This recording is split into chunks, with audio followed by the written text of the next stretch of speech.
Hello friends, તો આજે આપણે જાણીશું કે ગૂગલ પે, ફોન પે અથવા પેટીએમ કોઈ પણ જગ્યાએથી તમે પૈસા ટ્રાન્સફર કરતા હોય તો તમારા પૈસા ફેલ થઈ જાય છે અને પૈસા ટ્રાન્સફર નથી થતા, અથવા તો બીજી જગ્યાએ પૈસા ટ્રાન્સફર થઈ જાય છે તો પાછા કઈ રીતે લાવી શકાય, તેના કેટલા રસ્તા છે, આજે આ વિડીયોમાં પૂરી જાણકારી જાણી લો. આ વિડીયો જોયા પછી તમારે બીજો વિડીયો જોવાની જરૂર નહીં પડે. તો તમારે કિંમતી ટાઈમમાંથી થોડો ટાઈમ કાઢીને આ વિડીયો જોઈ લો તો તમને જે પ્રોબ્લેમ પડ્યો છે તેનું સોલ્યુશન સંપૂર્ણપણે મળી જશે. શું તમે યુપીઆઈ પેમેન્ટ કરતા હતા અને તમારું પેમેન્ટ ફેલ થઈ ગયું? તો ડરશો નહીં, 100% તમારા પૈસા પાછા મળી જાય છે. આજે હું તમને આ બધી પ્રોસેસ એક્ઝેક્ટ બતાવું છું. હવે સૌથી પહેલા તમારો પ્રોબ્લેમ શું છે તે તમારે જાણવાનું છે કે પેમેન્ટ તમારું ફેલ થઈ ચૂક્યું છે, તમારા બેંકમાંથી પૈસા કપાઈ ગયા છે અને સામેવાળા વ્યક્તિ એટલે કે રિસીવરને પૈસા નથી મળ્યા. આવી સિચ્યુએશનમાં 90% લોકો ગભરાઈ જાય છે અને પેનિક કરે છે, પરંતુ આનું સિમ્પલ સોલ્યુશન છે. યુપીઆઈ સિસ્ટમમાં આ રીતે બે પ્રોબ્લેમ આમાં પડે છે. પહેલા પ્રોબ્લેમમાં શું થાય છે કે તમારું પેમેન્ટ પેન્ડિંગમાં જતું રહે છે, એટલે કે તમારા સ્ટેટસમાં આવ્યું હશે કે પેન્ડિંગ અથવા તો પ્રોસેસિંગ. આ રીતનો પહેલો કેસ આવે છે. આમાં તમારા પૈસા ટેન્શન લેવાની જરૂર નથી. આમાં તમારા પૈસા ઓટોમેટિક એડજસ્ટ થઈ જાય છે. કાં તો તમારા પૈસા પેન્ડિંગમાં હશે અને બીજા કેસમાં જો તમારા પૈસા ફેલ થઈ જાય છે, પૈસા ટ્રાન્ઝેક્શન ટ્રાન્સફર કરતા પૈસા તમારા ફેલ થઈ જાય છે તો આમાં રિફંડ પણ આવી જાય છે, પૈસા કપાઈ જાય છે અને પૈસા ટ્રાન્સફર નથી થતા.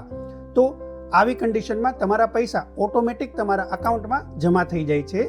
આમાં વધુમાં વધુ 24 કલાક લાગી શકે છે. તમારે શું કરવાનું છે, તમારા ફોનની ટ્રાન્ઝેક્શન હિસ્ટ્રીમાં તમે Google pay, phone pay, Paytm કોઈ પણ વસ્તુ યુઝ કરતા હોય તો તેને ઓપન કરો અને તેની ટ્રાન્ઝેક્શન હિસ્ટ્રીમાં જઈને ચેક કરો કે સ્ટેટસમાં શું બતાવે છે, કે પેન્ડિંગ બતાવે છે, ફેલ બતાવે છે કે સક્સેસ બતાવે છે. યુપીઆઈ રૂલ પ્રમાણે આમાં તમારે 5 મિનિટથી 24 કલાકનો મેક્સિમમ ટાઈમ લાગે છે રિફંડ મળતા.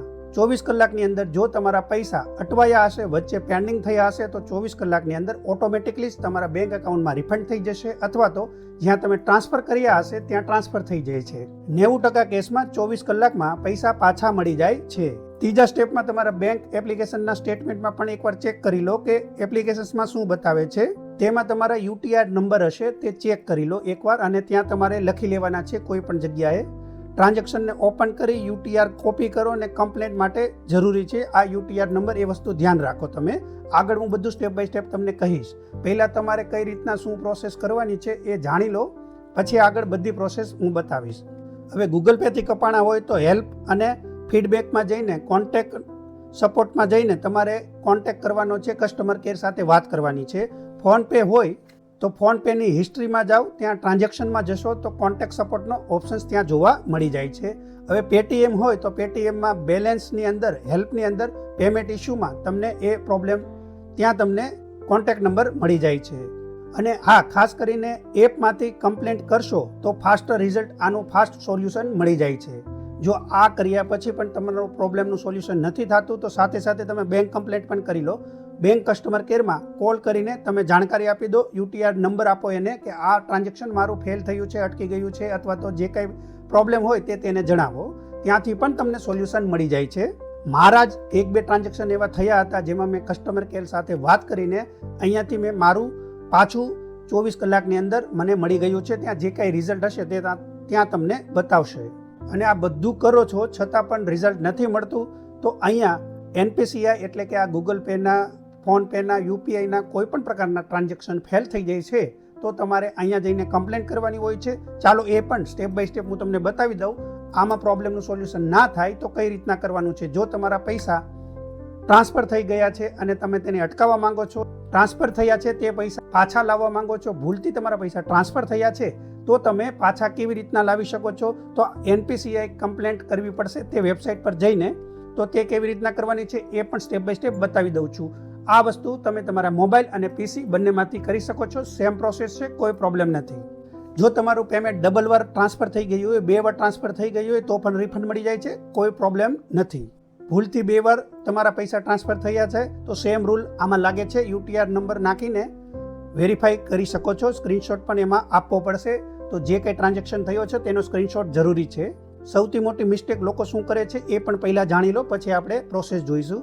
કે પેનિક થઈને એટલે કે ગભરાઈને મલ્ટીપલ પેમેન્ટ કરે છે, એટલે કે એક કરતાં વધારે ટ્રાન્સફર કરી દે છે. તો આ વસ્તુ નથી કરવાની. પેમેન્ટ પેન્ડિંગમાં જાય તો તમારે વેઇટ કરવાનો છે.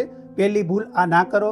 બીજી ભૂલ છે કે ફેક હેલ્પલાઇન નંબર પર કોલ કરે છે, તો આ પણ નથી કરવાનું, નહીં તો તમારા પૈસા વધુ કપાઈ જશે.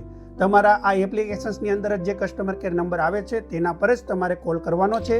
ત્રીજી વસ્તુ છે કે સ્ક્રીનશોટ વગર કમ્પ્લેન્ટ કરે છે. સ્ક્રીનશોટ પણ સાથે તમારે જોડવો પડશે આ કમ્પ્લેન્ટમાં, તેથી તે લોકો આનું વધુ સોલ્યુશન ઝડપથી આપી શકે. આ 3 ભૂલો કરી તો તમે ફ્રોડમાં ફસાઈ જાઓ છો, તે વસ્તુનું તમારે ધ્યાન રાખવાનું છે. હવે આ બધું કર્યા પછી NPCI પર કઈ રીતના કમ્પ્લેન્ટ કરવી, ચાલો એ પણ જોઈ લઈએ.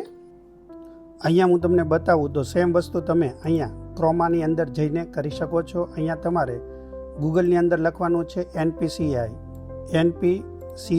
આ રીતે કરીને તમે કરી શકો છો. અહીંયા ક્લિક કરો, અહીંયા પહેલી જ વેબસાઇટ જોવા મળશે, તેના પર ક્લિક કરો. ત્યાર પછી અહીંયા તમને ઉપર 3 ડોટનો ઓપ્શન જોવા મળે છે, તેના પર ક્લિક કરીને અહીંયા કસ્ટમર પર ક્લિક કરીને અહીંયા જોઈ શકો છો UPI કમ્પ્લેન, તેના પર ક્લિક કરી દેવાનું છે. ત્યાર પછી અહીંયા જે કંઈ ડિટેલ્સ છે તે બધી ડિટેલ્સ અહીંયા ભરી લેવાની છે.